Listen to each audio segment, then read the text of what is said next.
আসসালামু আলাইকুম ভিউয়ার্স, কেমন আছেন সবাই? আশা করি ভালো আছেন। বিশেষ করে আমার ছাত্র বন্ধুরা সবার প্রতি সালাম ও শুভেচ্ছা বিনিময় করে আজ নতুন পর্ব নিয়ে এসেছি, সেটা হলো প্রেজেন্ট পারফেক্ট টেন্স। তো বন্ধুরা, ইতিপূর্বে দুটি টেন্স পার হয়ে গেছে, প্রেজেন্ট ইনডিফিনিট, প্রেজেন্ট কন্টিনিউয়াস। আশা করি আপনারা আয়ত্ত করেছেন।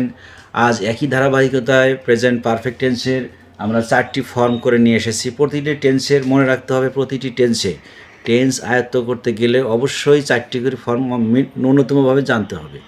এইটুকু জানলে আশা করা যায় টেন্স কখনো ভোলার কথা নয়। তো সেই হিসেবে বন্ধুরা আর কথা নয়, আজকে দেখি সরাসরি চলে যাচ্ছি আমরা present perfect tense. Present perfect tense তার মানে কি হলো? পুরা ঘটিত বর্তমানকাল, যে ক্রিয়াটা ইতিমধ্যে ঘটে গেছে কিন্তু ফলাফল বিদ্যমান। যেমন আমি পরীক্ষা দিয়েছি, তার মানে ফল বিদ্যমান। পাশ করেছি, রেজাল্ট নষ্ট হয়নি, অর্থাৎ ফলাফল বিদ্যমান। এরকম অর্থে আমরা এই টেন্সটা পেয়ে থাকি। চিনিবার উপায় কি? এই টেন্সটা কীভাবে চিনব? আমরা জানি বাংলা বাক্য ক্রিয়ার শেষে ইয়াছি, ইয়াছে, ইয়াছো, ইয়াছেন, ইয়াছিস এই চিহ্নগুলি থাকে। ইয়াছিস এটাও থাকতে পারে। তাহলে কি ক্রিয়া আমরা তো জানি এটা টেন্স শেখার ক্ষেত্রে আমরা সাধু ভাষা প্রয়োগ করে থাকি। যেমন খেয়েছি না করে খাইয়াছি, এইরকম বলা হচ্ছে। চেনার বোঝার সুবিধার্থে সাধু ভাষা প্রয়োগ। যাই হোক, এখন স্ট্রাকচারে আসি। স্ট্রাকচার গঠন প্রণালী, তাই না? গঠন কিভাবে করতে হয়, গঠন প্রণালী, একটা টেন্সের গঠন কিভাবে করতে হয়। সাবজেক্ট প্রথমে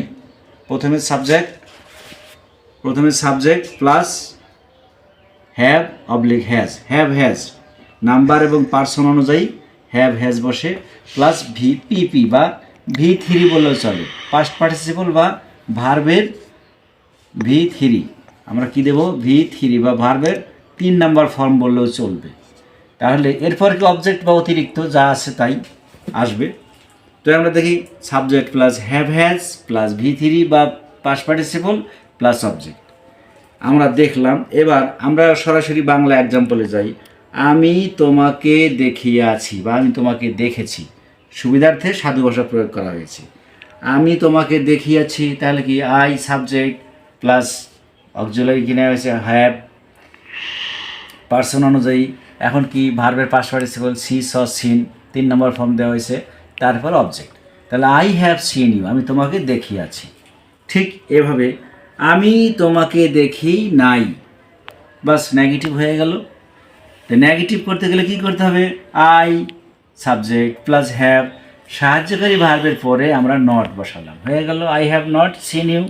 শেষ, বাক্যটা হয়ে গেল নেগেটিভ। এখন আসি আমরা দেখি ইন্টারোগেটিভ করা যায় কি না। তো ইন্টারোগেটিভ করতে গেলে কি করতে হবে? আমি কি তোমাকে দেখিয়াছি বা আমি কি তোমাকে দেখেছি, বাস আমরা এখন ইন্টারোগেটিভ করে নেব। দেখি চমৎকার। সাবজেক্টের সামনে কি করতে হয়? অক্সিলারি বসাইলেই সেটা টেন্সের ওই সেন্টেন্সের কি হয়ে গেল? ইন্টারোগেটিভ হয়ে গেল, প্রশ্নবোধক হয়ে গেল। সাবজেক্টের সামনে এই সাহায্যকারীটার সামনে দিয়ে দিলাম, শেষ, কার্যকলাপ শেষ। এইবার কি হলো? হ্যাভ আই ভার্বের মূল ফর্ম বা মূল ভার্ব, তো তার পাস্ট পার্টিসিপল বসছে টেন্স অনুযায়ী। হ্যাভ আই সিন ইউ, আমি কি তোমাকে দেখিয়েছি, বাস ইন্টারোগেটিভ চিহ্ন দিয়ে দিলাম, শেষ। এখন আসেন আমরা চতুর্থ পর্বে যাই, চতুর্থ যে গঠনটা যাই। আমি কি তোমাকে দেখি নাই, এরকম কথা আমরা কিন্তু বলে থাকি, প্রশ্নও থাকে, বাক্যটা না বোধক হয়। আমি কি তোমাকে দেখি নাই, তাহলে কি হবে? এইবার কিন্তু একটু মজার বিষয়, have I not seen you, এটা হতে পারে হ্যাভ প্লাস সাবজেক্ট, সাহায্যকারী ভার্বের পরে কি মানে সাবজেক্টের সামনে কি অক্সিলারি দিলাম, এটা নিয়ম অনুযায়ী ইন্টারোগেটিভ, তারপরে নট বসালাম, হ্যাভ আই নট। একটি কথা আমি এর পূর্বে দুইটি টেন্সে আলোচনা করেছি, যদি বাক্যটি ইন্টারোগেটিভ নেগেটিভ হয় তাহলে কিন্তু নট দুই পথে চলে। যদি কর্তা নাউন প্রোনাউন হয় তাহলে নট পরে, নাউন হলে নট সামনে বসে। তো যাই হোক, অত ঝামেলা না গেলে সমস্যা নাই, কারণ আমাদের এটা কোনো মুখ্য বিষয় না। আমরা হ্যাভেন্ট, হ্যাজেন্ট, ওয়াজেন্ট, ডোন্ট এভাবে করলেও কিন্তু ব্যাপার না। আবার যদি এটা সহজ হয় তাই আমরা করে নিলাম, have I not seen you, আমি কি তোমাকে দেখি নাই। তো বন্ধুরা আমরা যেটা দেখলাম, একটা কথা মনে রাখতে হবে, এই টেন্সে শুধুমাত্র একটাই সমস্যা মনে থাকে না, সেটা হলো যদি থার্ড পারসন সিঙ্গুলার নাম্বার হয় তাহলে কিন্তু অক্সিলারিটা চেঞ্জ হয়ে যায়। সেটা কি, এটা দেবো হ্যাজ। মনে থাকবে? আশা করি মনে থাকার কথা। তাহলে আই, উই, দে থাকলেই হ্যাভ, আর শুধুমাত্র third person singular number he, it, she এগুলো হলেই কী হবে, হ্যাজ। আর কোনো পরিবর্তন নেই। বিষয়টা কিন্তু খুবই সহজ। তাহলে দেখলাম আমরা প্রেজেন্ট পারফেক্ট টেন্সের মধ্যে, প্রেজেন্ট পারফেক্ট টেন্স মানে কি, পুরা ঘটিত বর্তমানকাল। চেনার উপায় কি, বাংলা ক্রিয়ার শেষে ইয়াছি, ইয়াছো, ইয়াছে, ইয়াসেন, ইয়াসিস, ইয়া, হ্যাঁ এই শব্দগুলো, এই চিহ্নগুলি পাওয়া যায়। স্ট্রাকচার দেখি বা গঠন প্রণালীটা দেখে নেই।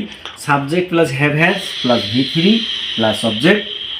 এখন এক্সাম্পলে আমরা কি বললাম, আমি তোমাকে দেখিয়াছি, I have seen you, I have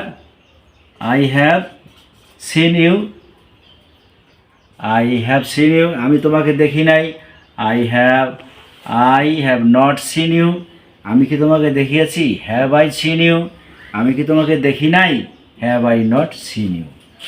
তো বন্ধুরা আশা করি আজকের আলোচনা অত্যন্ত ভালো হয়েছে সবার জন্য, আশা করি মনে থাকবে।